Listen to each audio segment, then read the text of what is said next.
Welcome to the Player Ball Podcast for AT Aliens by AT Aliens, number one sports podcast in San Antonio. We are back. I'm your host, Alex the Great, joined by my co-host MB, the man to be, in the color B, Big Blue. What you got on there, man? Man, I had to bust out my my Thrashers jersey. I got this for Christmas back in like 2010. It was the last season of the Thrashers, so I never actually got to wear it at a home game. Oh man, that's unfortunate, man. Yeah, that sucks. Kind of depressing, to be honest. Honestly, yeah. I saw there was a video. I know you've seen it since then. That the Gladiators had Atlanta Thrashers night, and they were wearing the Thrashers uniform. They had the Thrashers logo on the ice. Well, I guess it's okay since they're no longer the Thrashers. They're the Winnipeg Jets, so there's nobody to copyright infringe upon. But thought that was odd that they could do that. But since it's allowed, I do think it was really dope that they paid homage to those Thrashers. I know we talked a couple episodes ago about hockey's return to Atlanta, the potential of it. Have you heard anything new about that? I haven't actually looked.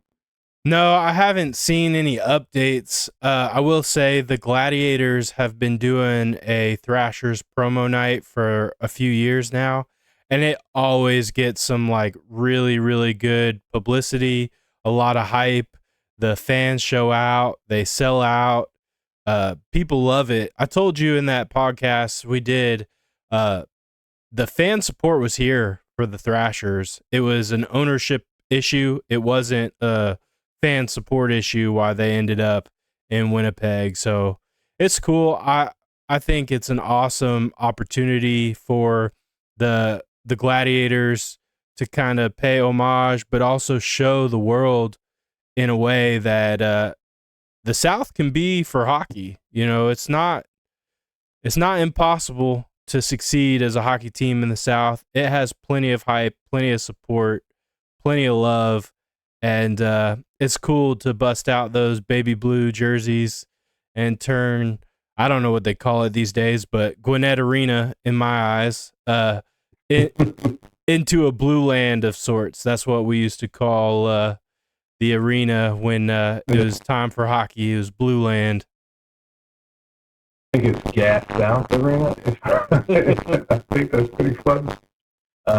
Yeah, I didn't know that they had been doing that for any amount of time period. I saw that on social, and oh man, that's dope. And that was the first thing that they said in the comments was sold out crowd. You can see it was packed out, man. So yeah, that looked like a cool experience. I mean, until we get hockey back, I guess they don't do it more than once a year, so I missed it for the season. But if we don't have it back by next year, I'm gonna check that out, man. Because I have been itching for a hockey experience. I told you about that. So I've heard that those Gladiator games are a lot of fun. It's a bit of a hike from where I live to get out there, but yeah. I have heard from friends that it's a great experience, and that given the opportunity, I would go for sure. I did find it interesting in the video clip that you shared with me when they were announcing the team to the ice. They even referred to them as the Atlanta Thrashers. Right. I don't know how they get away with that, being the fact that they're the Gladiators. But yeah, it's cool. Yeah, that I mean, it just seems like there was some illegalities there, but I love it. I mean, it's like G League hockey essentially, so I don't think they care. No one's paying attention. Yeah. No, I thought that was pretty cool, man. So I'm glad we were able to jump in there and see that, and that does sound like that. The city still does have a taste for the ice, man. So we'll see what happens next. Yeah, the only kind of question mark I have is, they've been talking about bringing a team back, and the location for the arena would be this new mixed-use development up in Forsyth County. And my only question would be, location-wise, is that, too far into suburbia? The Braves being in Cobb County works because you're right on the perimeter, right? You get out to Forsyth all the way up, 400 or somewhere out there, and it gets to be a little bit more difficult to make the trek unless that's where their demographic is. I haven't seen any studies that show where the fan base resides, but yeah, that's the only kind of odd thing to me is location wise, and would it work out there? It is quite a bit further out than Marietta, Cobb County. I wonder if they would. Well, I guess with the Gladiators playing in the same time frame, they could just put it back, not back of it, but insert it in the right? Yeah, I don't know. I suppose they could. They would just kick the Gladiators out. Yeah. Yeah, pretty much. Okay. Yeah. Wow, man. We're gonna keep looking at that and see if we keep people informed with what's going on. All sports Atlanta. Yes, sir. So the other, I guess, this was big news coming out this week. Ronald Acuna Jr. kind of getting dinged up in spring training and leaving a game early, flying out to LA and getting his knee MRI'd by the doctor that performed his ACL surgery. It was the it was the knee that was repaired. So I don't know. What are your thoughts on that news? Kind of a side note.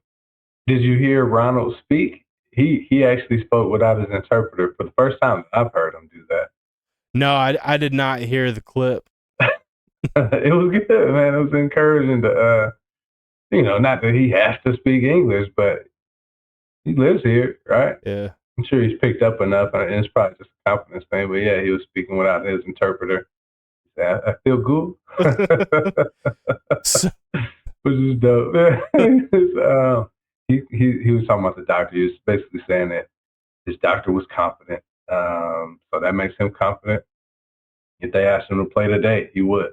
Yeah. But he's just gonna do what the team wants him to do, more or less. But sounds like he's good. That he'll be ready for opening day, ready to continue on this trajectory of the number one player in baseball, which he's ranked as.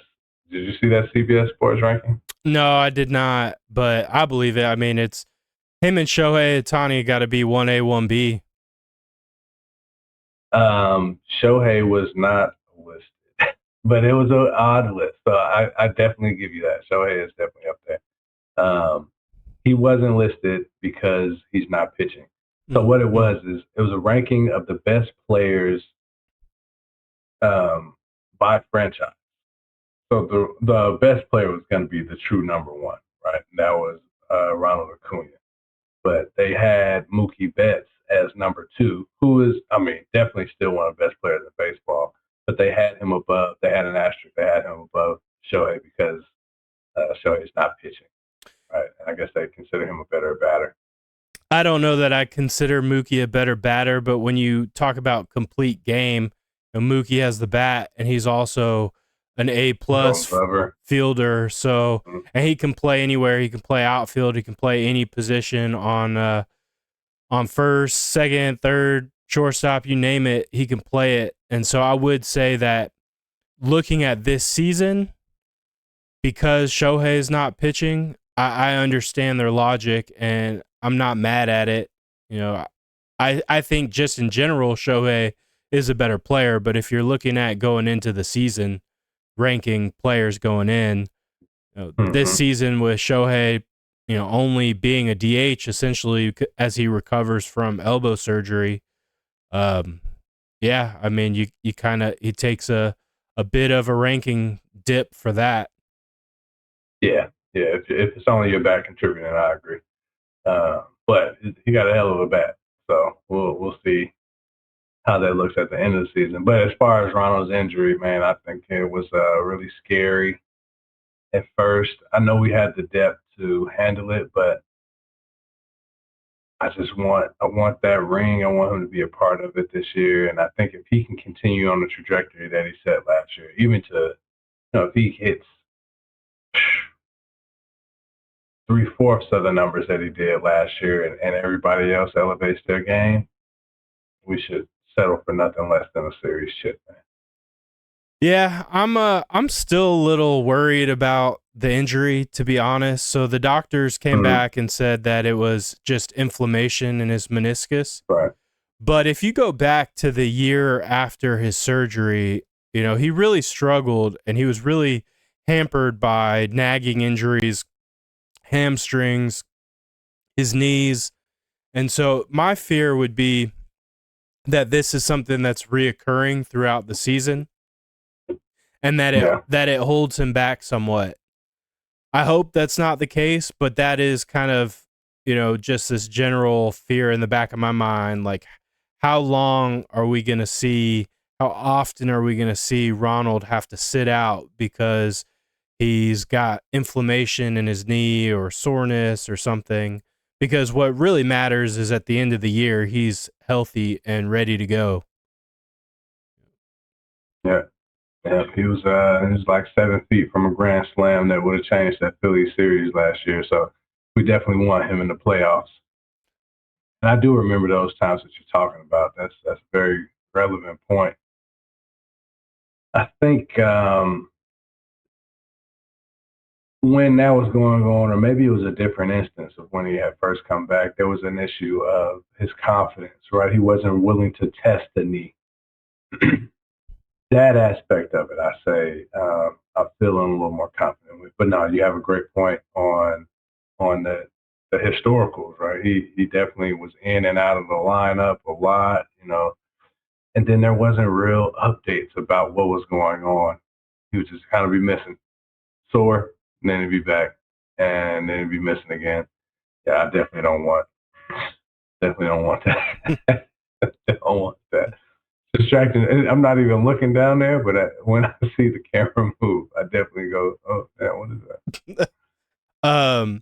Yeah. So the other part of it that's kind of unnerving is that running is a huge part of Ronnie's game, right? He covers a lot of ground in the outfield. He gets to a lot of balls. He's a Gold Glover, but also, getting on base and stealing bases. He took 70 bags last year.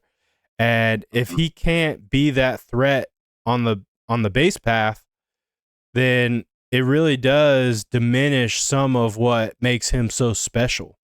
And what we don't want is, him to be hesitant out in the outfield, not chasing down fly balls and hustling and doing all that. We want him 100% confident, like you said, that the knee's going to hold up and just playing and having fun, because when Ronnie's out there having fun and, being himself and just getting everybody else amped up around him, that's the best version of Ronnie that we need if we want to make a deep postseason run. I don't think we're all that deep defensively. Losing him would be a huge hit.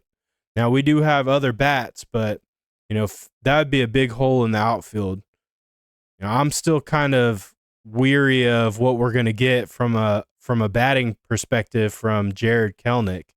I think he's a solid defensive player, but he has not really shown the ability to get on base. And I know it's spring training, but he's really struggling at bat. So we don't need. I'd rather him get it out now, man. Yeah, I hope that's the case. There was one kind of funny thing that I saw in regards to Ronnie.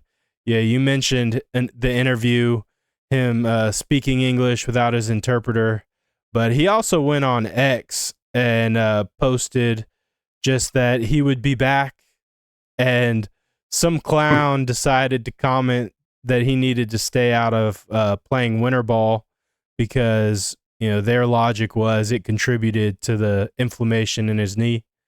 And Ronnie clapped back pretty hard. And did you see it? Yeah. So Ronnie replied to it basically saying, I won the MVP last year. I played winter ball last year. You weren't talking then. So taking some pretty. I'm with him now. Yeah. Sit down on that winter ball, man.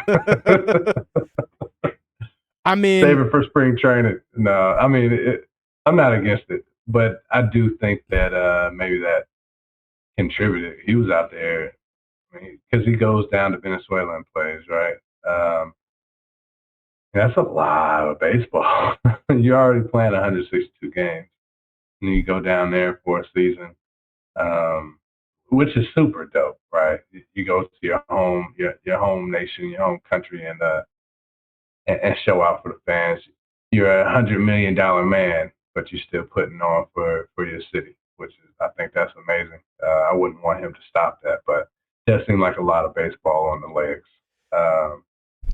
The other thing is, I don't know if you saw that a former Brave has joined a rival.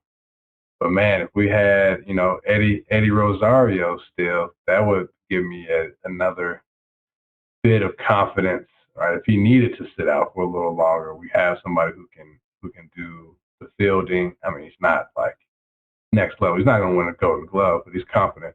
But he does have a bat. But he's with the Nationals. Yeah, I'm not too. How dare he?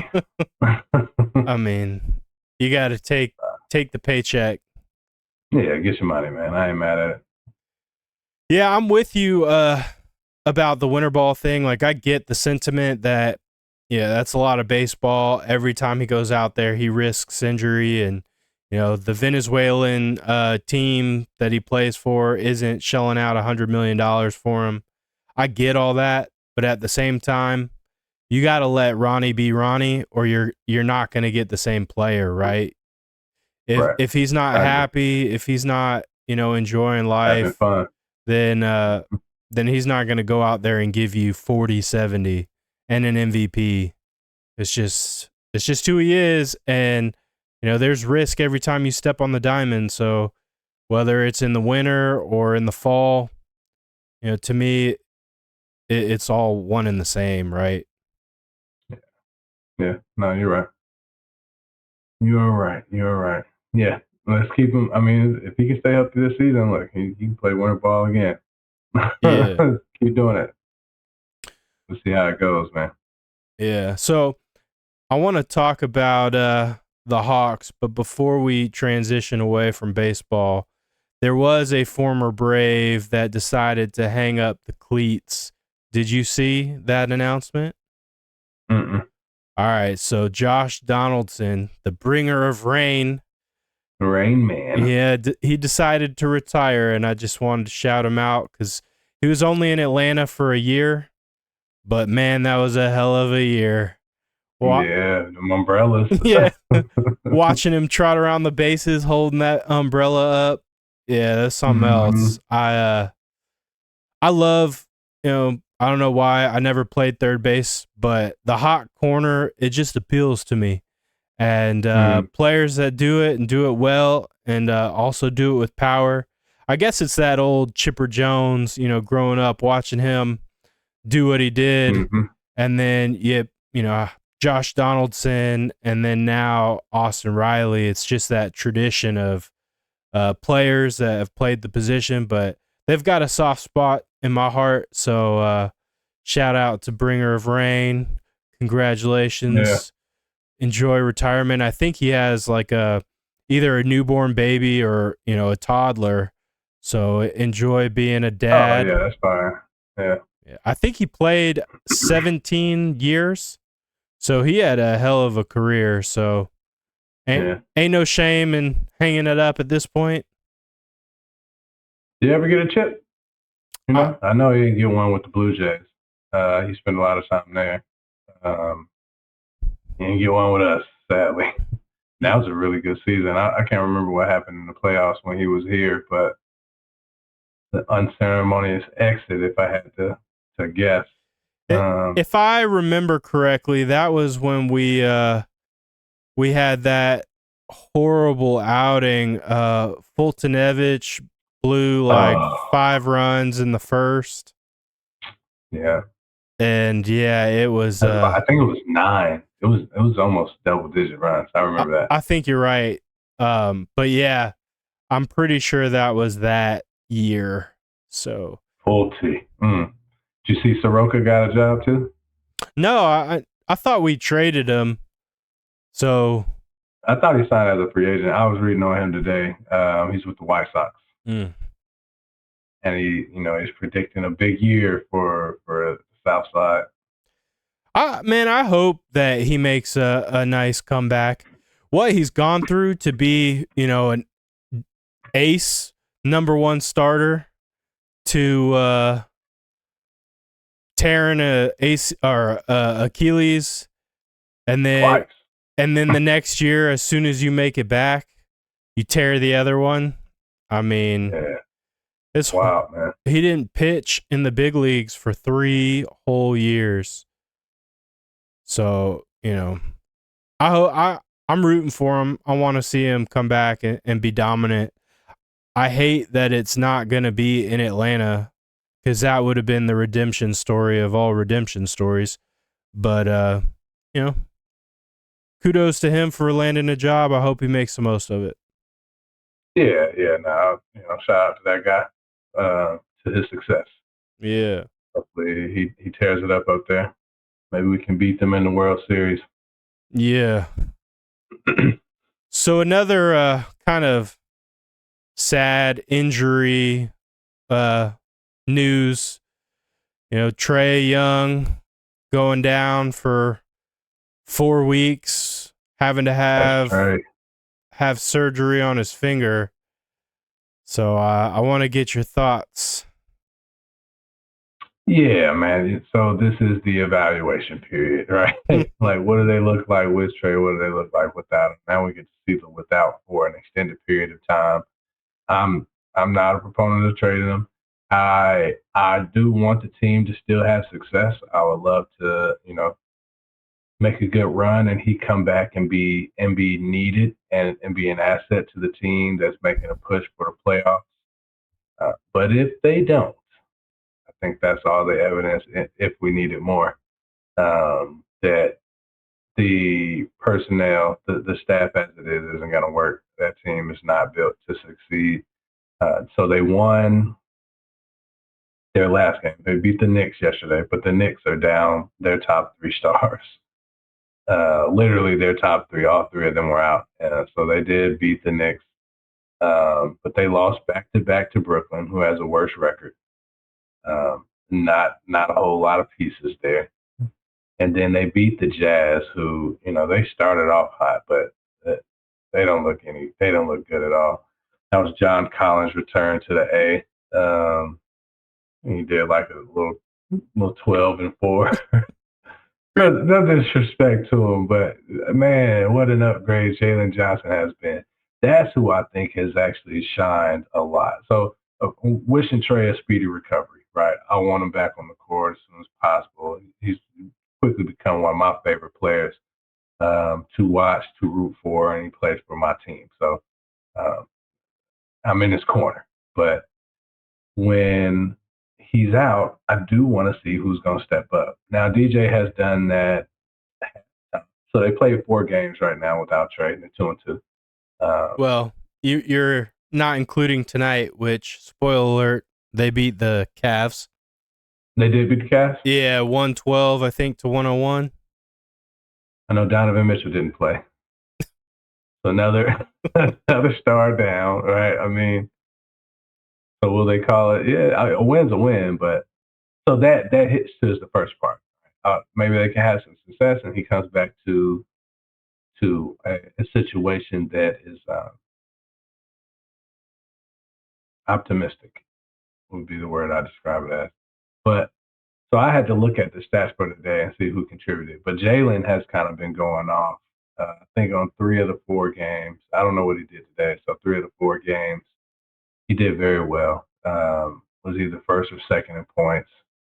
And DJ was not. I was kind of expecting him to just kind of like turn all the way up with Trae out, and it doesn't seem like he has.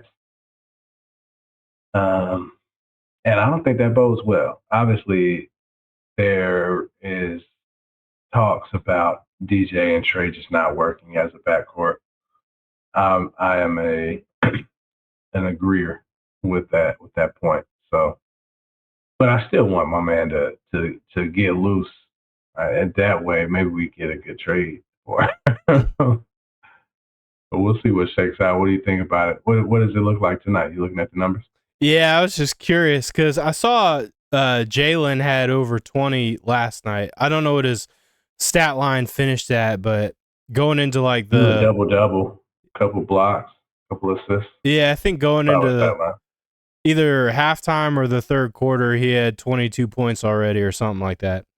Oddly, he only played 19 minutes tonight, and he only scored 7 points. So not a good night, and I hope that his lack of minutes is not due to injury or something catastrophic like that. But 19 minutes is very small. Yeah, so Sadiq Bey played 41 minutes, which he's the other small forward, and he dropped 23. And then DJ had 18, Bogey had 23, and then Hunter had 17. So he's been playing pretty good off the bench too in those games without Trae. I've been watching DeAndre, so hopefully he gets his trade value up too. Because I still want him gone. Yeah, interestingly, how many assists did DJ have? 9. That's yeah. Good. So Bruno Fernando played a little bit more than Clint, and they had a pretty even stat line. So Clint went he scored 8, had 9 rebounds and 3 assists. Bruno Fernando had 7 points, 10 rebounds, 2 assists. So pretty even, and Bruno had 2 more minutes of play. So that to me is kind of interesting. I've told you several times, I think the biggest weakness in the Hawks' lineup, and has been for years, is the lack of a true center. Clint's a solid defender. He's a good rebounder, but he's undersized. And when we play against teams with big, aggressive big men, we get eat up. There's only so many of them in the league at this point, though. Like Joker and B. I mean, I guess the bonus. Even playing against some of these big, like power forwards, small forwards, and like Wembanyama and Chet Holmgren, like even Giannis, we don't really have anyone that can match up against those big, tall, lengthy, athletic players. I mean, Onyeka Okongwu did decently a couple years ago in the playoffs against Giannis, but he's too inconsistent. He gets into foul trouble. Yeah. A lot. Yeah. So he'll be a hard one to rely on in that role consistently. He used to be DeAndre Hunter, right? He did well against KD a couple of times where they came. He was always guarding the best player. And I just think the injury bug just kind of got to him. I'm glad that he's having some success off the bench, but, we need that premier defender still. And we don't have it at all. Now, did you see the comments or the video? I think it was shared in our group chat where I forget what former NBA star was talking about. Gilbert Arenas. Yeah, Gilbert was talking about how the league is turned into like a European style that's more about offense and less about defense. I had never thought of it until I heard that. Of course, blame the foreigners for everything, right? But man, he's kind of right. Like I've watching the Olympics, I would say, is probably the most international ball that I usually watch, and the NBA is becoming more of a semblance to that than it has been in the past. To fill in the viewers, right? One of the things that Gilbert was saying is that the defensive intensity is still there, but that European ball players lack athleticism and explosiveness, and that the NBA is dumbing down the defense in order to allow them to have success. Yeah, I mean, we talked about the points explosion. I'm not a huge fan. Like good defense is also entertaining. You can still have some, all the excitement. But if there's no defense, it comes down to who has the ball last. It's like the Chiefs and Bills. there's some credit to what he was saying. So the Hawks are still, in the top, 5 in the league in offensive production. We've talked pretty extensively on how defense is where we're lacking, but it also seems like they're kind of going with the shift, if you will, in the style of play in the NBA. So do we really need, better defenders, or do we just need more lethal scorers? So right now we're finishing second place in a 2-man race.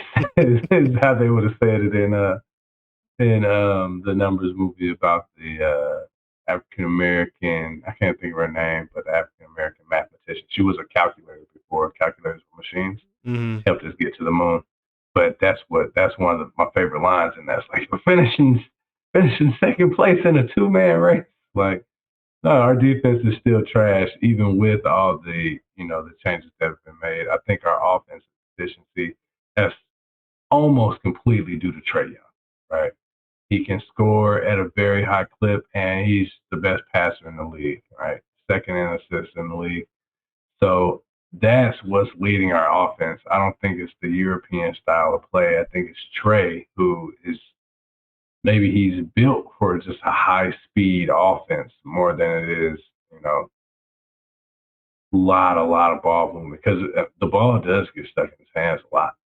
So if he's not facilitating, there's not a lot of other people who will. DJ will get it moving a little bit. That's what he was brought in for.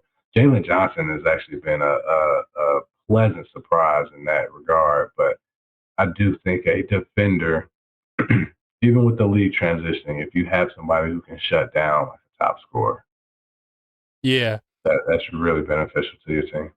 And if they can put up points too, that seems like the rare combination, though. Yeah, I mean, I think it's pretty telling that they're almost playing themselves out of a play-in spot, and yet they're still, up there in the tops in the league in offensive production. So something has to give, right? You gotta.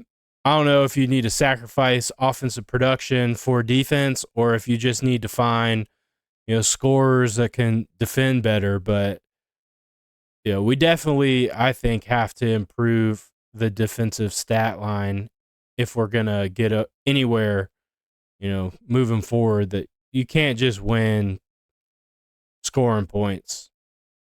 Something must be done. 100%. This isn't the Falcons and the greatest show on turf, right? You can't just outscore your opponents and not play any defense. It's not tenable in the NBA. Yeah, you got. There's always going to be somebody who can, especially now, right? If you're facing an opponent that has somebody that can just drop 50 on you, odds are you're not going to have enough, right, for that guy plus his teammates. Yeah, like that's one of my biggest gripes with Trae personally, is that we'll be in a tight game, back and forth, and we'll get down just a little bit, and Trae goes into hero mode and starts yakking up bad shots, and we're not getting offensive rebounds, and we just fall deeper and deeper into a pit. Now there are some nights when he's on and he's making those shots, and he is the hero. But I think more often than not, when we start to fall behind and he starts to do it on his own, we find ourselves just going the opposite direction. He had a one-on-one interview with Taylor Rooks. I heard it when I was driving back from from the farmers market. I didn't hear the interview. I heard that he had one. One of the comments that he made was like, "Look, man, I'm not a coach killer. I don't know where all these narratives are coming from. Right? I'm not. That's not who I am, and it's kind of unfortunate that that's how I'm being portrayed." That was a soundbite that I heard. I'm gonna go back and listen to the whole thing, but uh, I'm glad that he is defending himself. Right. He gets a lot of flack for things that I don't think are within his control. Trae's not out there to play defense, and he's improved his defense this year. His defensive numbers have been way better. He's doubled his steals from 1 to 2, but he's doing really good. He's doing a lot better. I won't say really good. In every time we ask him to improve in an area, he improves. His field goal percentage could be a little bit better, but yeah, man. I don't know where that narrative comes from. I want him healthy, but all that said, some changes have to happen. The other thing that I saw with the Hawks is that there was an Adrian Griffin sighting, but it was in College Park. My man has been demoted to the G League, and he gave somebody a crazy bucket. Right? It was like behind the bag, through the legs, and then a floater off the high glass, like chef's kiss. It was beautiful, man. I don't know why we won't use that in the big leagues, but yeah, I don't know. digress. It took us a few years to let Jalen Johnson do his thing as well, so I'm hoping that's just kind of what's going on with AJ Griffin. I said it. This is year 2. Yeah. For Jalen Johnson. This is his second year. This is his third, I think. This is Adrian Griffin's third. No. Yeah. No way that's accurate. Yeah. Keep us going. I'll pull it up. What were you about to say about? Well, I mean, I did see that AJ Griffin got moved to the G League. I actually thought that was good because if you're not getting any playing time, at the big leagues, at least go down, play G League and get some minutes and get the practice in, get the shots up. But I did see that. 2021. This is the third year. No. Yeah. 2021 finished in 22 to 23. So last year would have been his second year. So this is his third year. Adrian Griffin. This is year 2. Were they the same draft? No, they were a year apart. This is his second. Yeah. Okay. This is his second. Yeah, you had them backwards. I flipped it. Yeah. Flip it the script. I knew that was not correct. But 22. Yeah, he was a year. I definitely flipped him. But Quinn Snyder wasn't around for all that, so it's not like the camera disagreed with you. Quinn Snyder wasn't around for all that, man. So it's not like we can say this is a part of his plan, right?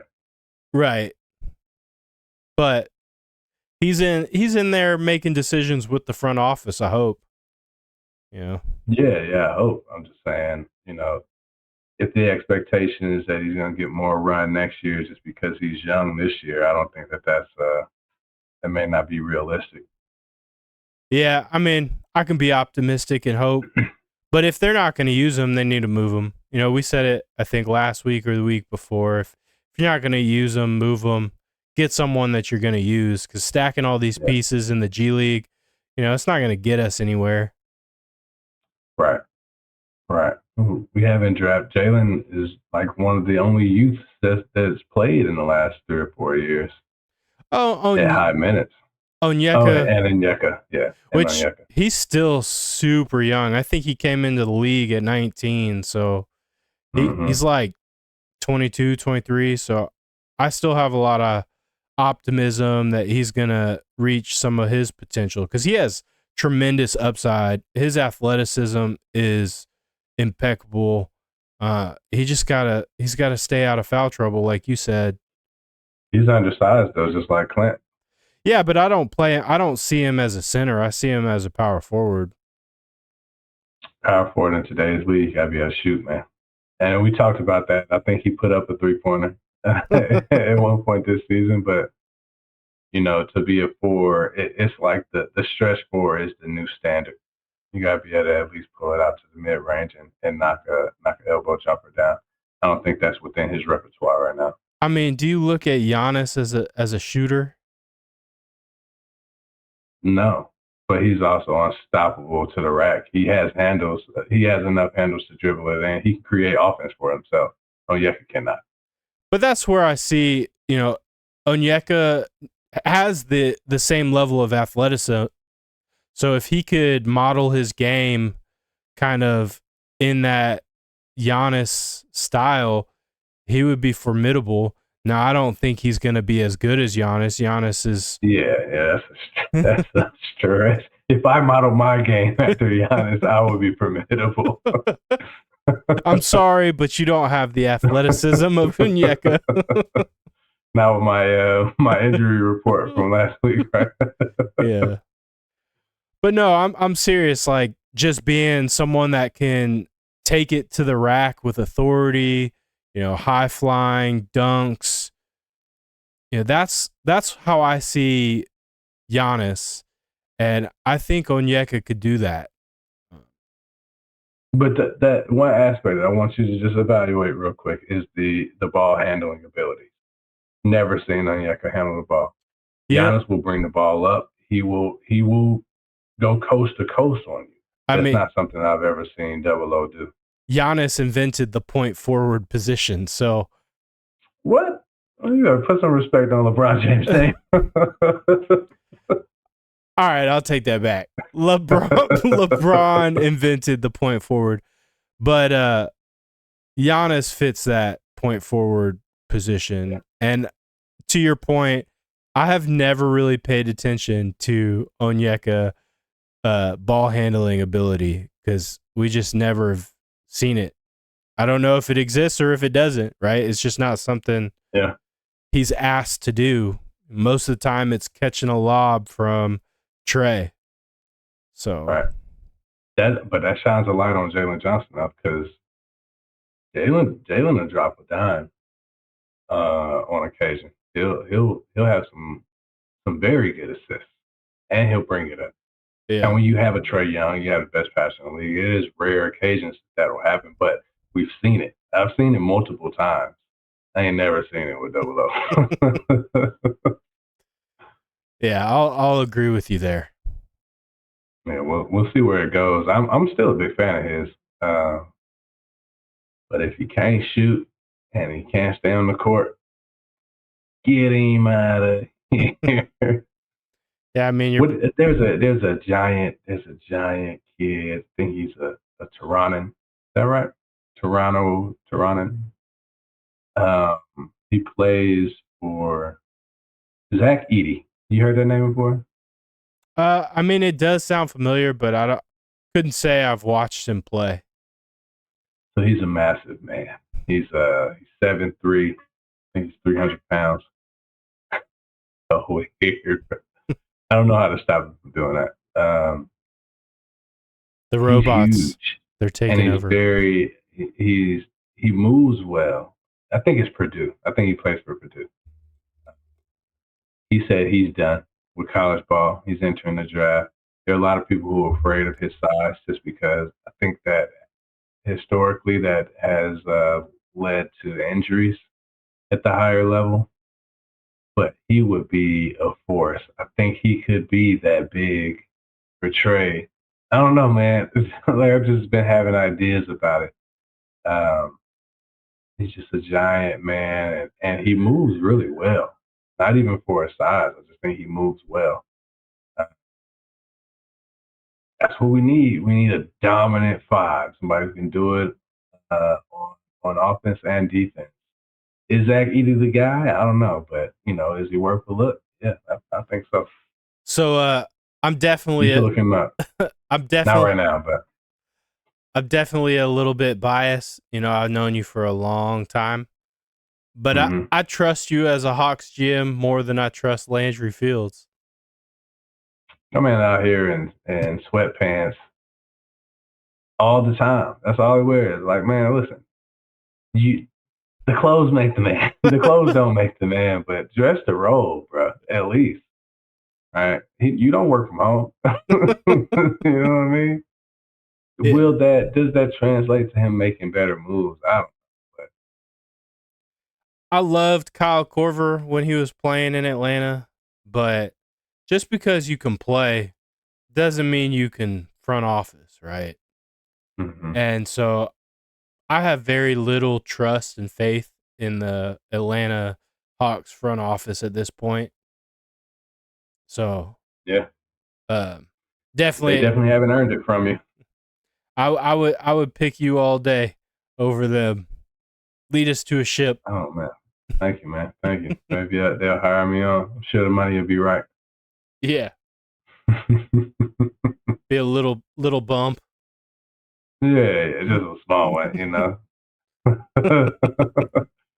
I've been mentioning in the description. I've made sure that I put Bitcoin in caps all the time. Just make sure if they're looking, right, if the algorithm picks it up, it will So make it into in front of the right people.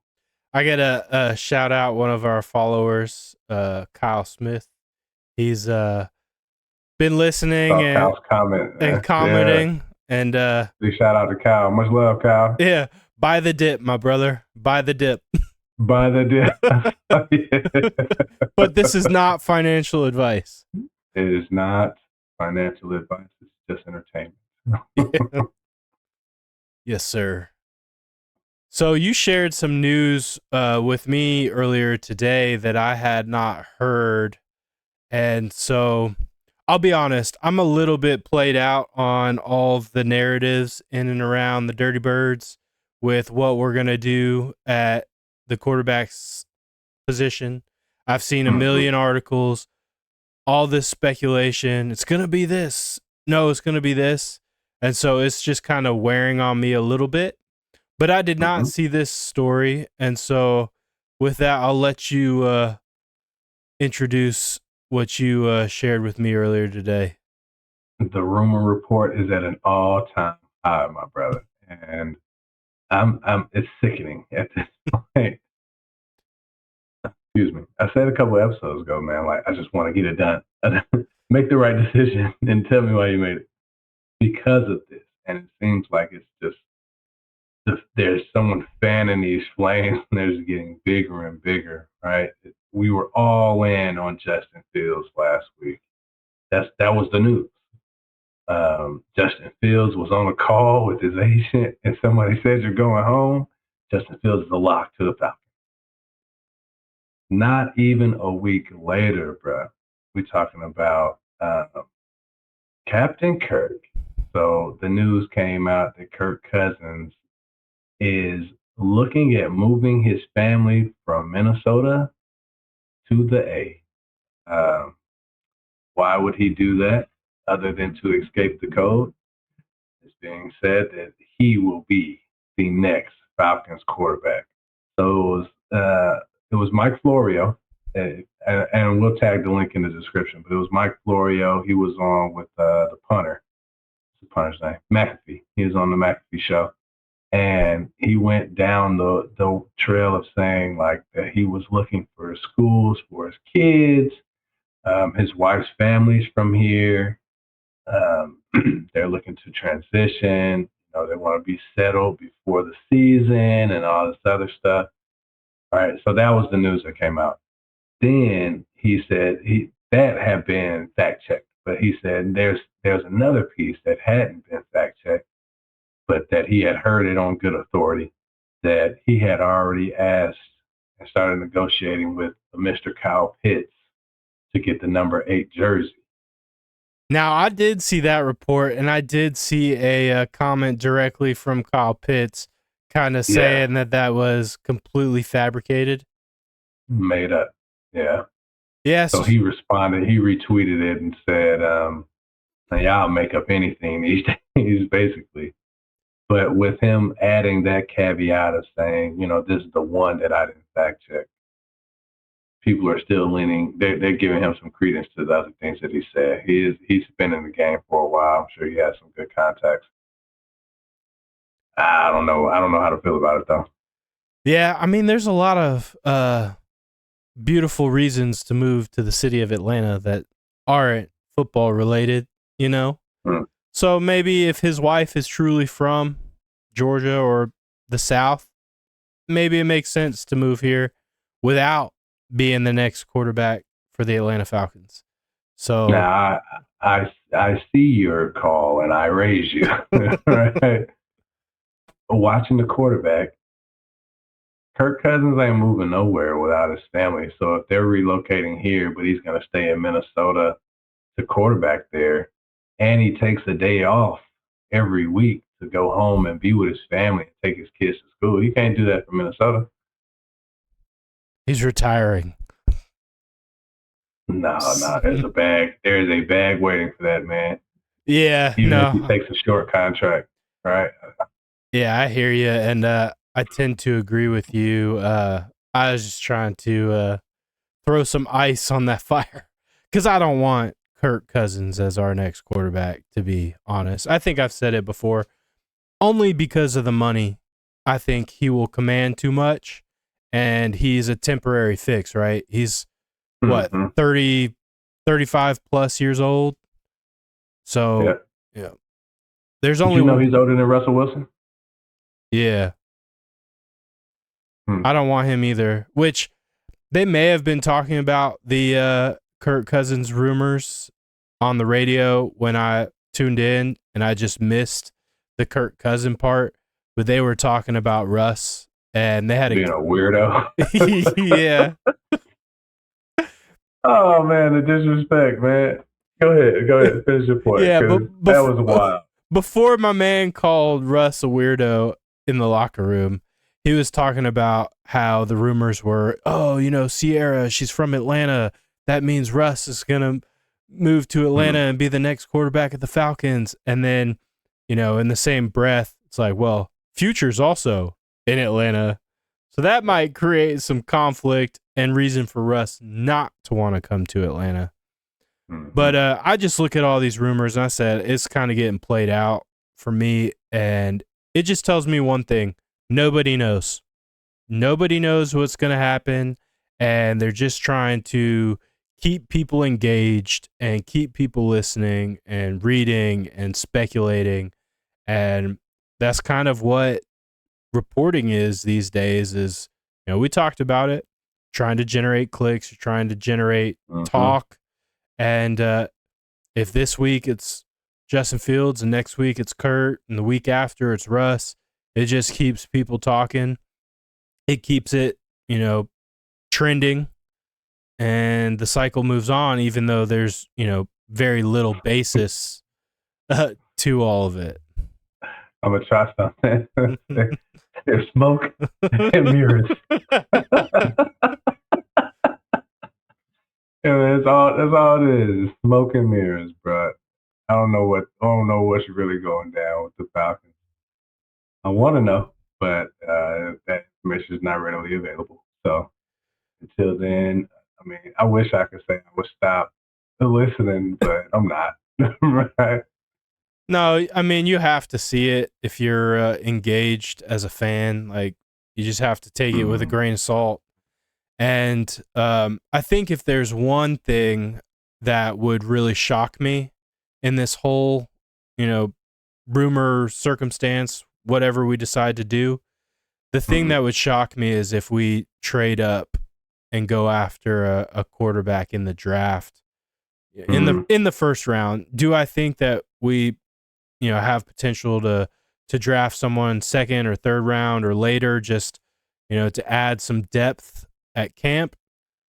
I do think that's a legitimate possibility, but I just don't see us spending, future draft capital on moving up to draft one of the top quarterbacks. And I'm not a huge fan of Caleb Williams, so he's kind of out in my mind, which I don't know what Terry Fontenot and how Raheem Morris feel about Caleb. So maybe it's my own bias that's ruling that out as a possibility.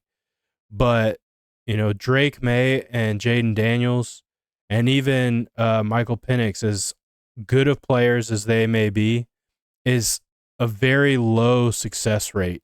drafting a quarterback, right? There's a reason why the Browns have 32 quarterback names on those jerseys where they were searching for a franchise quarterback for a decade plus. You know, you miss more than you hit. Mm-hmm. You know, for every Patrick Mahomes, there's 100 other guys that aren't. And so That's his player comparison, Caleb Williams. Yeah, I don't see it. Just flat out, no, that ain't it. Yeah, that's what I saw that on. That was CBS Sports. Their comparison, Patrick Mahomes. I was like, what? Caleb Williams has all the physical tools. To me, where I question is what's between the 2 years, because every difficult game he played in, every time he hit adversity, he fell to perform, and that's why USC lost as many games as they did under Caleb's QB1, and even at Oklahoma he lost. When you look at Texas Tech and Patrick Mahomes in college, he stood out, but Texas Tech was also not a USC, right? They weren't supposed to be vying for national titles. So when he lost games, I know this is silly, but it was more acceptable, right? Because he didn't have the same level of talent around him. Mm-hmm. But the thing that I think makes Patrick so special is the dog in him, right? You watch QB, you watch him on the sideline. When things start to get tough, he that builds extra energy and intensity in him, and he's got so much fight. And I see the exact opposite in Caleb Williams. When things get tough, he just kind of crumbles under the pressure. Yeah. Yeah, that's interesting. That's so they didn't say to go up to get him. They were talking about Jaden Daniels with the idea that Caleb Williams is a consensus number one, right? That we could do our first round this year, first round next year, and this year's second round to get up to grab him. I think that's a lot to leverage on a rookie. But your favorite radio host, man, he had a great point. He was saying, so there was a caller that called in and was like, hey, a lot of people no one has success with rookies. Bo, you're crazy. But he came with some receipts. He said Andrew Luck, rookie with the rookie head coach, previous team was like, I'm gonna make up the records, but most of the players won 12 or 11 games.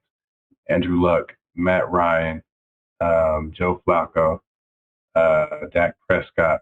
They were all coming into situations where the previous year the team was just trash.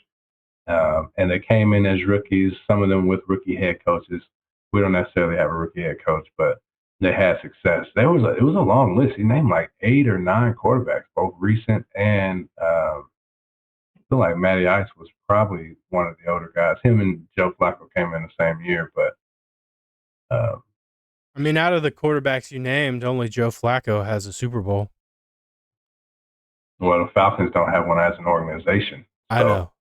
Yeah, I think I actually caught the tail end of that segment where he was making the point that, without someone to run the offense, without a true franchise quarterback, or at least someone comparable, the rest of the team really doesn't matter. Like your success and your failure is going to run through your quarterback and your quarterback play. I mean, we saw it last year, right? The team as a whole played pretty well, but absolutely abysmal quarterback play, and we had a losing record. So I do agree with that statement. I don't know if I take that gamble and risk future draft capital on one of those guys. I said it last week or the week before, taking Justin Fields to me is the lowest risk, highest reward option because he's not going to cost you a ton. Yes, you have to figure out the contract situation as his rookie deal ends, But if things don't pan out, you risk a second or a third pick, and then you draft someone next year. Because if it doesn't pan out this year, you're going to be in the same spot you are this year, I think. Right? Yeah. So you'll still have the opportunity to go up and get, a Carson Beck or a Quinn Ewers or whoever. That, not to deviate too far, that Arch Manning news that he's not going to be on College Football 25. Not at all a surprise. I told you that name was going to be expensive. So I teased you before we started that someone famous was watching our podcast. Oh, yeah, man. Yeah, you're supposed to drop that. I put it in the chat. Said teaser. So that person was Arch Manning.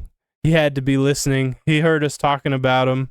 And the minute we dropped that podcast and it went live, Arch came out and said he was opting out. Now, there's been some wild memes and just jokes that have come out about that whole situation, because I think the comments made by Arch or his camp representatives was that dad, brother, yeah, uncle, whoever or granddad was they didn't want the extra distraction. It's like how much of a distraction is it appearing in a video game? And there was some other 90% of your peers are gonna be right more distraction if you're not in it. Yeah, he became news when everyone else just kind of let it happen and kind of swept under the radar. But that became the story, right? That he was opting out. He's the only name I've heard that has opted out.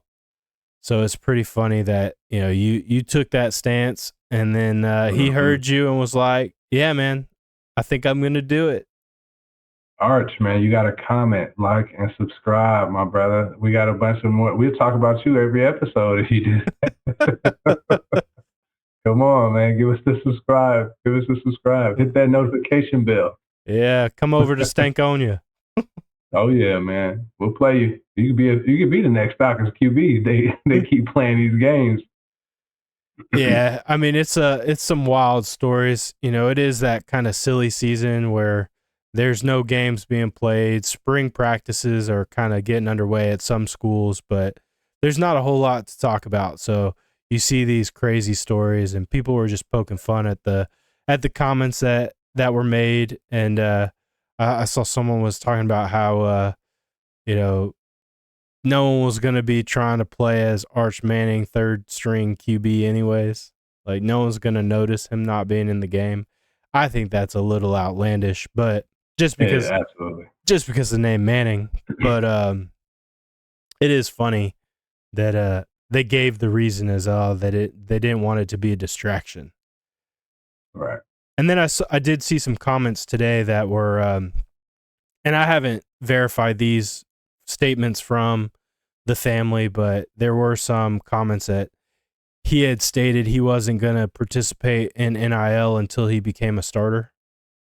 And if that's true, cool for him. I mean, it's not like he needs the money, so. I won't use this thing again.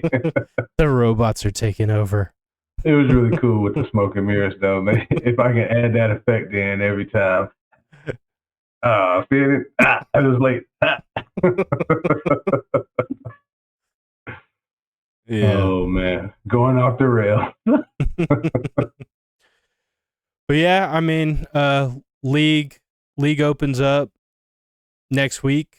We've already gotten into a position of legal tampering, and so you see some contracts being signed. Your boy Mike Evans is going back to Tampa, so he won't be an option for the Falcons. Now, this goes against the list of positions that I had listed as far as priorities, but we did talk about the need for the Falcons to get another receiver. And so I would not be mad if they decided to draft one. There are a ton of receivers in this draft. Now, I would be a little upset if they went with the first round pick just because we've given the offense the last, 4. And if they want to go offense with the first pick or the 8th pick or whatever we end up picking at in the first round, offensive line would be the only acceptable position in my book.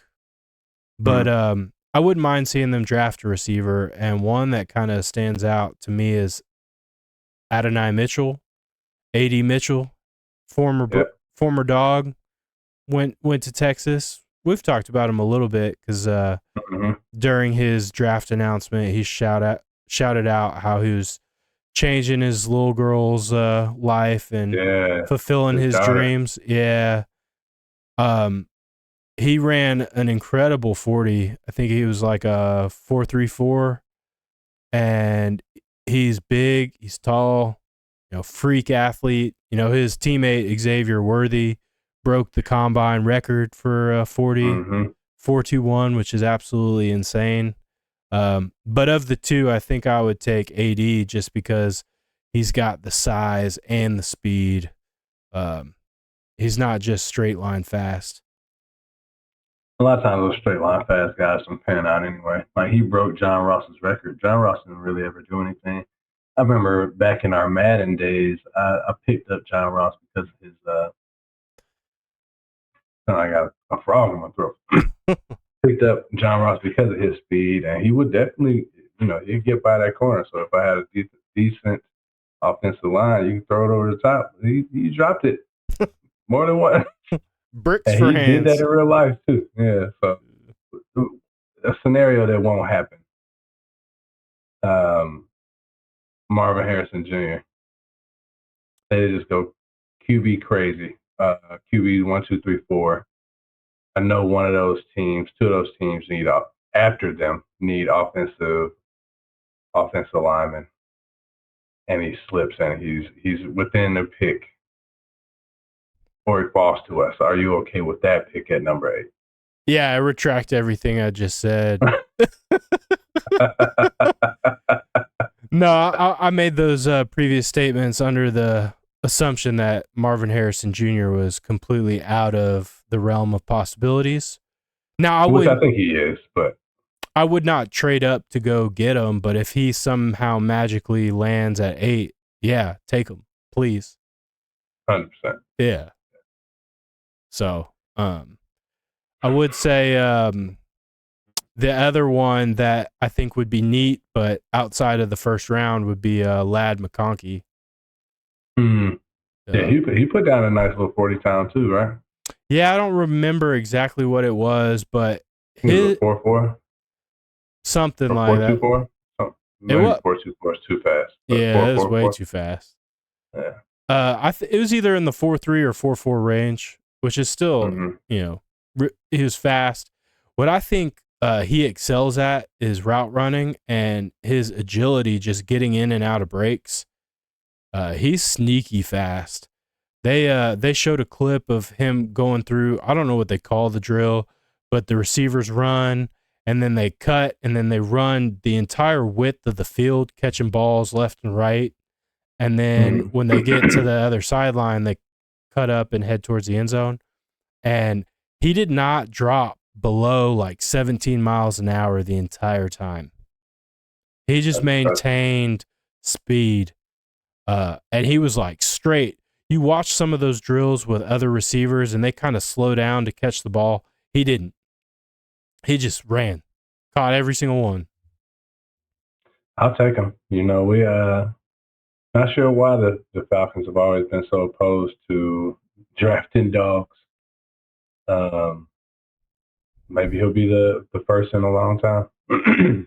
Yeah. I've never understood it. You have, such a good NFL pipeline down the road, and you just refuse to draft them.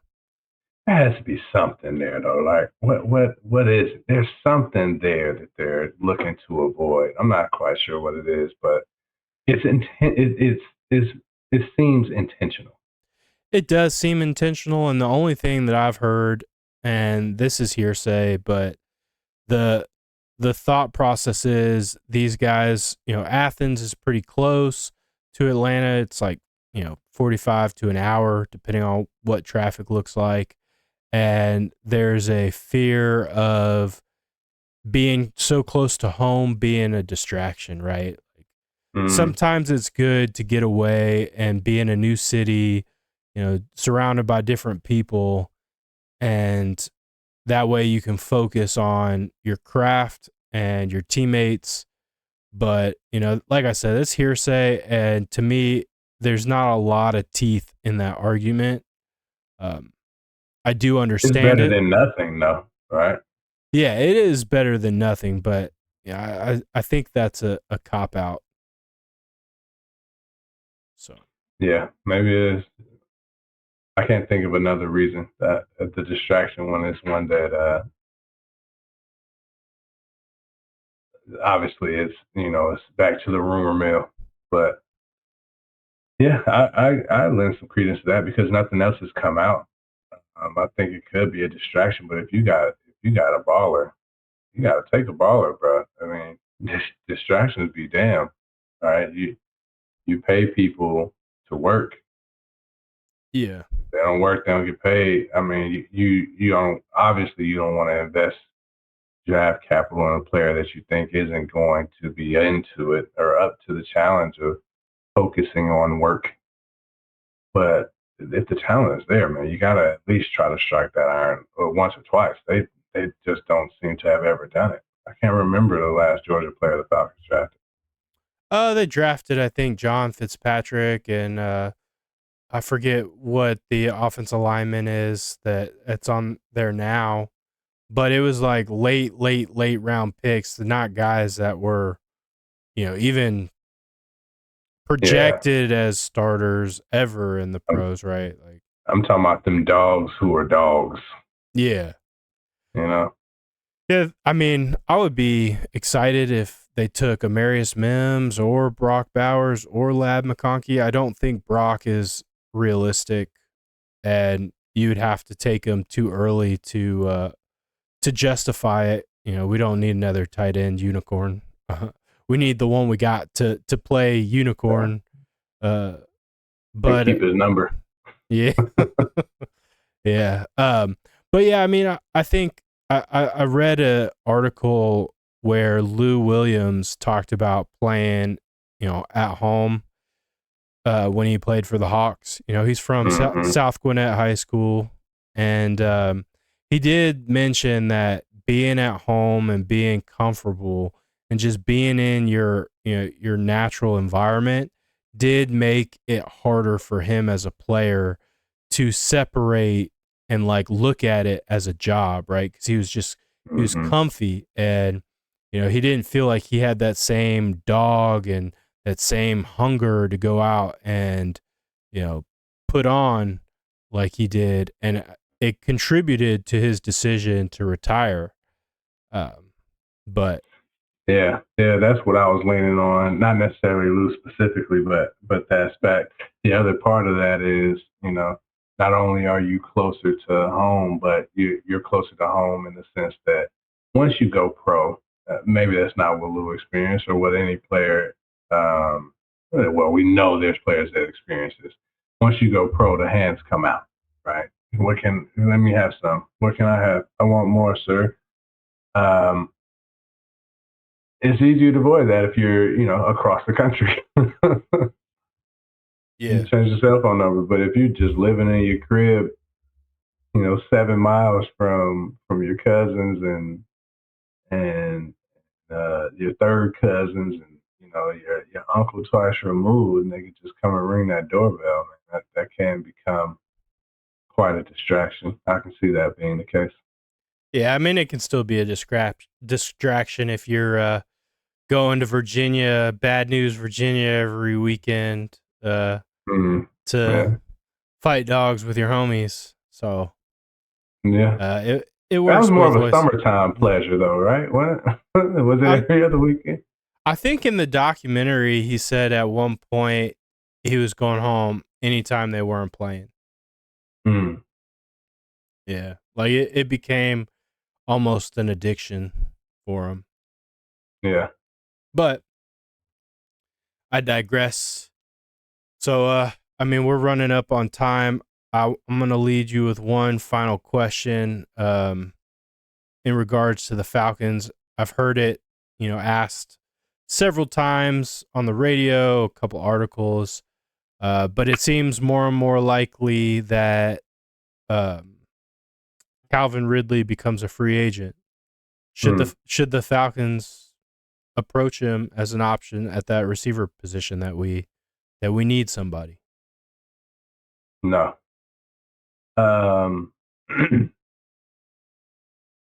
Not because he betrayed us or he cost us this or that. He's not the receiver that we need, right? And we would have to pay him near top dollar. Right? He'd be a free agent. We wouldn't be the only people buying for his talents. So that's why I say no. I'm not gonna pay over asking for Calvin Ridley because I think we have a better version of him already in Drake London. Possession receiver. He's not going to take you out over the top.